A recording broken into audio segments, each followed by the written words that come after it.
Tere hommikust, varajased ärkajad! Täna hommikul tahaksin ma arutleda teemal heli, helilained, helipikkus, helisagedus, helikõrgus ja nii edasi. Toomas, hommikuseks ärkamiseks sulle üks selline kaval küsimus. Mille pärast sa meid üldse kuuled? Sest mul on kõrvad peas ja sina teed suuga midagi. Kõrvad, need on antud juhul ka olulised, aga oluline on see keskkond, mis meie kahe vahel on, ehk õhk, kus heli levida saaks. Ja kosmoses, kui õhku ei ole, seal siis, kui sa karjuksid, hõikaksid appi, mitte keegi sind ei kuule, sest ei ole keskkonda, kus heli levida saaks. Seal ei ole mõtet saadet teha. Ega, jah. Ja samamoodi levib heli ka teistes keskkondades, näiteks teistes ainetes, metallides, puidus, vees, no kus iganes. Peaasi, et ainult ainet on. Aga nüüd, mis häält võiks miski teha, millega seda häält tehakse? Ja missugune see hääl võiks olla, millest see sõltuda võiks? On ideid, ei ole? Ma pakun, et on olemas mingi laine, mis võngub ja siis sa seda kuuledki. No jah, aga kuidas see laine tekib, sellest kohe räägimegi. Nii, siin on mul üks metallvarras. See on alumiiniumist, kui ma nüüd ei eksi. Ja ma mitte ei eksi, päris kindlasti tean, et alumiinium. Ja nüüd, kui teada, et õhus on helikiirus umbes nii 300 meetrit sekundis või 330, siis siin on rohkem kui 15 korda suurem see kiirus. Nii 5000 meetrit sekundis. Ja nüüd ma panen ta rõõmsalt helisema. Heliseb, jah? Vingub päris hästi. Vingub päris hästi ja see helikõrgus, mida ei helise mitte igasuguse kõrgusega, vaid ühe kindla kõrgusega. See kõrgus on määratud siis esiteks selle ainega, see helikiirus siin sees ja teiseks selle toru pikkusega või selle varda pikkusega. See on nii 50 sentimeetrit, mitu lainet siia sisse võiks mahtuda. Ma ei tea, mis määravad, kui kõrgelt heliseb. Siia mahub täpselt pool lainet sisse. Keskel siit ei võngu, siin on laine sõlm ja siin on laine paisud, siin saab see toru niimoodi edasi-tagasi võnkuda. Miks ma tõmbasin sellepärast, et võnkumine tähendab liikumist ja on vaja kuidagi midagi liikuma panna. Nüüd mul on täpselt sama pikk toru. On, jah? No tegelikult näiteks lüheb, aga vahet. Peaaegu sama pikk, seega võiks samasugust häält teha. Toru on sees tühi. Nüüd on näha ilusti. Peaks olema tühi. Ja nüüd paneme selle toru helisema, koputan siia peale, panen õhu liikuma. Selline mitte nii kõrge heli. Aga ei ole sellepärast, et siin on sees õhk, nagu õhuvarras, paneme selle liikuma. Ta on teisest materjalist ka, paneme tähele. Ei no plasmas, aga see plasmas siin ümber ei võngu. See on nii liiga eik plasmas selle jaoks. Nii, panen siia korgi peale. Nüüd on toru poole või mitte. Sama pikk, aga üks ots on kinni. Nüüd siin heli võnkuda ei saa, siin võngub päris hästi. Mis sa arvad, mis tooniga see võiks nüüd olla? See peaks madalamaks minema. Oot lähebki. Ja mitu korda madalamaks? Ma pakun. Kuna sa paned toru ühe otsa kinni, paned kahest üks kinni, see kaks korda madalamaks. Kaks korda madalav, jah. Et kui ennem oli laine umbes nii meetri pikkune, nüüd on 2 meetrit. Ja näed? Näed, ongi madalam. Nii. Ja siin need pudelid. Vali endale üks neist. Näed, pudelid on erineva pikkusega.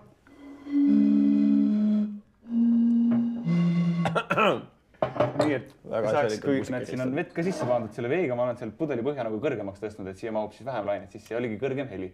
Nii, et kui meil oleks nüüd muusikalist kuulmist, saaksime teha. Kui meil oleks. Jah, pudeli ansambli. Nii, et mitte ei ole kellade ansambel, vaid on siis mingisugune tühjade pudelite ansambel.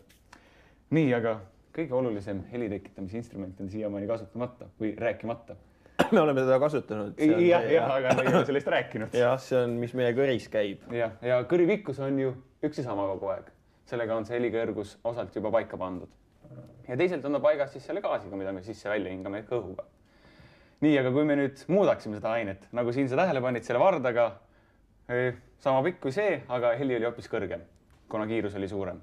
Ja siin alumiiniumis oli ta 5000 meetrit sekundis. Aga nüüd, kui me võtaksime, mis gaasiga me võiksime asendada oma kopsud? No heeliumit ikka hingata. Näed, üks õhupall sulle. Nii, sa täidad selle vist ära mu jaoks. Jah. Nii, loodame, et gaasi täna hommik on.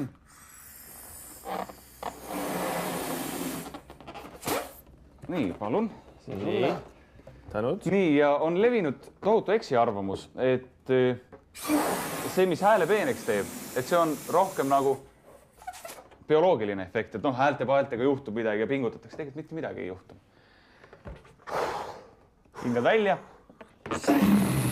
Ja hingad pallid sisse ja siis sinu hääl läheb tunduvalt kõrgemaks. No ma ei tea, läheb vist. No läheb, otsakese küll, jah. Sest nagu ma enne ütlesin, Oota, heeliumis on siis helikiirus kordi suurem kui õhus. Peas on ka hästi imelik olla praegu. Imelik tunne on sellepärast, et sul hapnikku ei ole kopsudes, hoiaksid nagu hinge kinni, hapnikku ei saa ligi ja siis tõmbab pea niimoodi rõõmsalt ringi